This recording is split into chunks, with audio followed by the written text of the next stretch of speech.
السلام علیکم ورحمت الله وبرکاته. که کوم ملګری د چا په زړه کې خپل محبت پیدا کوي چې د فلانکي کس سره زما محبت ما سره محبت پیدا شي، د هغې دپاره ته مجربه وظیفه د قرآن پاک ښایم چې دی وایي چې ما سره دې محبت پیدا شي او ما سره محبت کوي او زما نه بغیر وخت نه تېرېږي، مطلب ایني ټایم به ته زیات یم.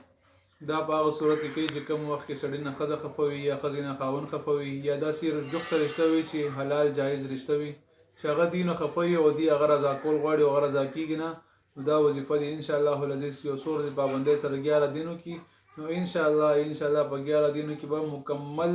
دی خپلو کې محبت پیدا شي او خپلو کې به بالکل روغ شي. نو هغه وظیفه دا ده چې 28مه سپاره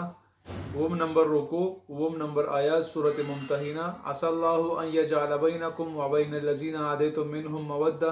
والله قدير والله غفور رحيم. دا د ماسوتن منځ پس 101 ځل ویلي په یو مجلس کې، که څه خواږه پې دمولی شي او هغه ورکولی شي بیا خو نور علی نور دی، ډېره بهتره ده. الله رب العزت دې زموږ ستاسو حامي و ناصر شي او الله رب العزت دې زموږ تاسو د دشمنۍ او د بغض او د کینو نه وساتي. السلام علیکم ورحمت الله وبرکاته.